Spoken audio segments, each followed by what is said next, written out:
The past week, I've been really focused on breathing and inviting that conscious awareness of something that's very simple that has such a huge impact on my life. This live stream is not going to be about breathing, but it plays into what we're talking about today, which is approaching partnership, approaching intimacy as a practice as opposed to a preset, as opposed to an expectation, something that's pre-installed into relating. Intimacy is not something that's pre-installed into our relating. It's not something that just happens. It's not something that we are entitled to. It is not something that we should expect to happen just because we're close in proximity to each other. And I say that because just like you would never expect to just be fit and in shape without working out, you wouldn't expect if you're someone who, sits on the computer all day for a job, you wouldn't expect to just have strong muscles just because you're sitting at a desk all day. You would never expect that. The same goes for intimacy. If I'm not actually practicing and doing the reps, showing up in the practices and the exercises that actually create intimacy, why would I expect intimacy to happen in my life? And so when I come back to breath, as I just invited, one thing that I've learned in myself and in relating with others is that when I stop breathing, intimacy also stops.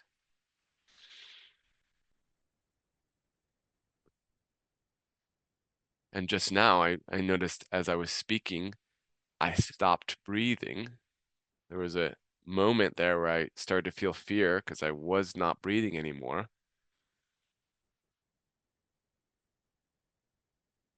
And that was the moment where I started to leave my body, just very, very subtly and energetically leaving my body. So something that's so simple, such as breathing, is one of the embodiments and one of the practices that brings us closer to each other. And by practicing bringing awareness to that, it can completely transform how we show up in relationship to ourselves and in relationship to each other. So today I want to speak to this exploration. I feel angry. There are parts of me that feel angry right now because I'm and I also feel joy. I feel angry and I feel joy. I feel angry because I'm angry at how easy it is to create intimacy in our lives. It is not a difficult thing to do. It is not complex. Yet we choose, I'll just own it for myself. I choose not to do it so often. And it leads to a whole mess in my life when I'm not explicitly making a decision to show up in the ways that create intimacy when I'm in a relationship, when I'm with a partner, we'll just go that route. When I'm in partnership with another human being, and I'm not taking responsibility for honing and and practicing the embodiments, the skills, the invitations that create intimacy, when I'm not taking responsibility for that, it creates a total mess in my life. And I'm sure you've heard this one before. The quality of your life is very much equivalent to the quality of your relationships. So when I have someone in my life who's who I'm spending a lot of time with, maybe I'm living with them, I'm seeing them every day. If that the quality of that connection is shit, is like a 2 out of 10, that is going to be influencing my life in a big way. And I feel angry because that there are many human beings in my life. I've had this own experience in my own life where we've kind of just accepted that that's okay. That I can just continue playing out this subpar life, 2 out of 10, and that's okay to happen for years and years to come. And I have compassion as well because these people also did not, they just don't know that there's another way. They don't know that actually there is another door that we can open, that you can open, that is actually quite simple and easeful. And it's as simple as making the decision to go to the gym every single day of your life and recognizing that, oh, yeah, I felt so depressed and so lonely and so lost until I just made a simple decision to go to the gym every day. And then suddenly my life started to change. It's that simple. And so I feel angry because there are many, many, many human beings who are stuck in these terrible relationships and not doing anything about it. And there is actually a simple path here, and it requires practice. It requires dropping this idea that intimacy is just something that happens. And I feel angry because, we all have experienced the honeymoon phase of relating. It's just part of human nature. Some humans just prefer to stay in that honeymoon phase and just like, and it's like honeymoon, drop it. Next one, honeymoon next, because there's something there that they're wanting and seeking, and they only know how to get it through what's the word here? Through that that shininess, the goldness, the what's the word I'm looking for here? Oh my gosh. Just gonna drop it. It'll come to me. When something is new, when something is new and shiny, um, I'm really wanting to grab that word. Oh, I just had it before. Okay, I'll let it go. I'm gonna take a deep breath here.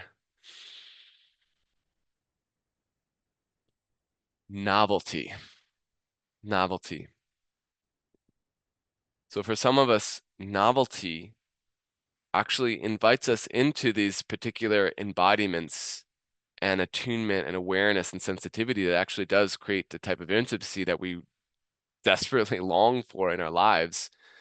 And the problem is that we think we can only get it through, through these like, ah, all this like stimulation because it's new.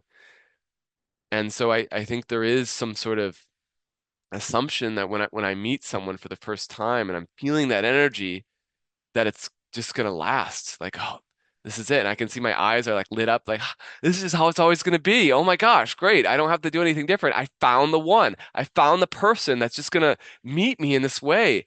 Ha, yes. And there's like a trance to that. Yeah, my eyes are like it's like a kid in a candy shop. Oh my God, I can eat all this candy for the rest of my life. Oh, and it's like always gonna be here, and it's like there's gonna be no consequences. And so there's this assumption that's placed on relating, and then of course what happens, a week, a month, 2 months later, suddenly we find ourselves back in our norm of relating, which is like, maybe it's like, this is kind of hard now, or like, now my triggers are coming up, or I don't know. I don't know if this is worth staying in. And that's typically because it's like we got that, yeah, it's like that runner's high, and except we didn't have the form to sustain it. It's like yeah, yeah, it's like when you work out for the first time in a long time and you go really hard and it feels so good. You're like, yes, yes, yes, this feels awesome. And the next day you're like, oh, fuck, I, just like pulled my hamstring and like, oh my God, all my muscles are a wreck and I can't, I can barely even walk now. And it's gonna be take me a week to like actually heal from this. And so there's a way in which I didn't come into the practice with intention, with form, with consideration of what it would bring up in me. So I'm sharing all this because I want to shift my relationship and I want to invite in a new orientation towards relationshiping, especially with long-term relating. that there's a way that we can take way more responsibility for intimacy, for the aliveness, for sex, for just like the beauty that can happen when we're in connection with another human being who cares about us, who we care about them, who is devoted to us and we are devoted to them. There are simple ways to do that. And I know that it's possible with any kind of relationship because I have held space for my parents to do particular intimacy practices. And something that I realized in holding space for them is that, I've certainly experienced them in many different um, phases of their relating. I've certainly seen them at their rock bottom, and I've seen them at high highs. And in being with them at in lower points and holding space for intimacy practices, one thing I realized very quickly is that although intimacy is not something that we should assume will just happen, when we create the proper container and then proper environment for that to happen, where that is held and where that is invited and appreciated and encouraged, people have this natural tendency to just do it. And I noticed that I brought this practice with my father, this intimacy practice with my father, and my mom and my father were there. And I was explaining it was this awareness practice. It's about seeing, being able to see another, see your lover, to see your partner, not just as like, oh, I see you have brown eyes, or I see, you're looking nice today. Really being able to see the emotional flavors and textures and qualities or the energetics of this human being that's in front of you, being able to really see them deeply, see beyond what is, maybe you see on a day to day, really penetrating your gaze into their heart and bringing a voice to what you see. And as I was explaining the exercise to my father, he just started doing it before I was even done. Actually, he started doing the exercise before I even explained what the exercise was.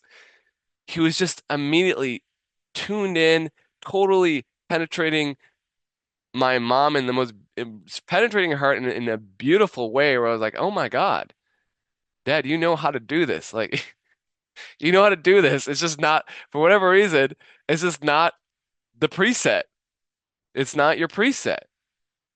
It just, for whatever reason, hasn't been happening. You're extremely skilled at this. You're so good at this. I don't have to teach you anything. You know this. And I could tell looking at my mom, she was crying, immediately crying and feeling him, feeling his presence. I could tell, oh, she knows what this is. Like this is something that has always been here. And for whatever reason, because well, because they weren't practicing it, because they hadn't been practicing it, and they had not created a context for that to be permission, invited, encouraged, it wasn't happening. And so naturally they created their own ideas of who they are to each other, which was ultimately, disempowering and yeah, not something I would be a stand for. But by simply creating a 20-minute practice where we're literally 2 minutes into the practice, my father's already killing it in the most beautiful of ways. I'm like, wow, this does not require much. This is actually a very light lift. The amount of effort, the effort to reward ratio is extremely high. It's a huge ROI. So I feel joy about that and I feel angry about that because it's just like, why are we not doing it? If this is so easy to cultivate in our partnerships, why are we not doing that? And, in my world, it's just like we just, one, forget. We forget that we can do this. We forget that we can make a choice to create a container for closeness to happen. We also forget that there's people in our lives that can support us and helping to make that happen as well. And so that's why I've really, I actually just spent last week, I spent 4 days holding space for a couple And where we spent about 8 hours a day just like going in deep diving in such a intimate way, in such a beautiful way where we're really leaning into different edges. We were having a lot of fun, having a lot of play together. And and I realized that, oh, yeah, one of the reasons why we also don't do this is that intimacy is scary for many of us. And just like actually sometimes stepping into a gym, into a workout gym for the first time is scary. I don't know if you have ever felt this way, but I noticed that I remember when I was in high school, when I was wanting to be on the varsity soccer team, I was scared to go into the weight room at first because it was just very intimidating. Like, oh, what's going to happen in there? Like, I'm going to be lifting weights. I just, I feel kind of weak. Like, am I going to be judged? How is this going to go? It might end poorly. I might be criticized. There might be a whole lot of things that come up that I don't want. And I think there's a similar thing that goes on with intimate relating as well. And so, yeah, I realized that, yeah, okay, so sometimes we actually do need someone to just like be there to support us in being with in a dynamic that's scary. Yeah, and that's one way I really realized the power of um, finding someone who can open that door and just hold space for relating to happen. I'm gonna take a deep breath here. I'm recognizing the time, and I'm actually short on time today, so I'm probably going to come to a close with this soon. But I wanted to finish that thought there, that there's what I wanted to say there is that one thing I've learned about in being in a relationship with this couple for this past week is that it's very scary for people in relationship to reveal that they're scared. It's scary to reveal that you're scared. And the issue with that is that if I'm scared to reveal that I'm scared because I'm scared that you're gonna get scared about about something that I'm about to say, then it actually it really tightens down, it really locks down the relationship in a lot of ways. And my desires becomes constricted and closed down, your desires become constricted and closed down, and suddenly becomes a thing where I'm sort of tiptoeing around and like trying to avoid stirring up something in you and you stirring up something in me. And of course, what the result of that is it just becomes a mess either way. So yeah, so one thing I've realized is that actually, yeah, if that is happening in a dynamic, it is really helpful to have someone there holding space. And just like you would have a personal trainer at the gym, it's also useful to have a personal trainer in a relationship. And I don't feel like having someone there all the time is necessary, but I do feel that it can actually be really useful to be able to set a context, to create a new context in relationship. If you haven't actually, you've been dating for 10 years or even 2 years or even a year, and you never really created this context of intimacy. You've never cultivated a container where it's like, okay, we're gonna practice getting becoming closer to each other emotionally and energetically and even physically as well. We're gonna practice that in a container. And if you've never done that, it's actually really helpful to just have someone standing there and holding space for what's coming up and practicing the form before you go off and do it on your own. So the world that I want is a world where we start to understand the form of intimacy, just like a runner has a specific form. If you commit to that form, you're going to be able to sustain your body for a long period of time. Your body's not going to break down because you have poor form. If you have poor form, your muscles are going to sort of grow and develop in odd ways, and that's going to create some, neuromuscular imbalance over time, and it's going to create problems in your body. So similar to that, when we learn the form of intimacy, the form of relating, and then we apply that to our lives. We take responsibility for that. Like I'm taking responsibility. We're like I want to re have this intimacy practice, 3 to 5 times a week, and I'm gonna take a stand for that happening in my relationship. And now that I've learned the form of how to do that, I'm gonna show up and commit to that. That is the kind of relating and relationship that I want in my life. That is the type of responsibility that I want to take. There is a form to doing this. I think that intimacy is something that's very easeful. That, yeah, that I believe that truth is simple and clear. And when we are moving towards truth, what is truth? It is the things that invite something that invites us closer to life, it's closer to reality, closer to aliveness, closer to our hearts. When I'm committed to these simple practices, when I'm committed to doing the reps, showing up, exercising my heart on a daily basis, when I'm committed to that, it happens. It just happens. So I will end with this.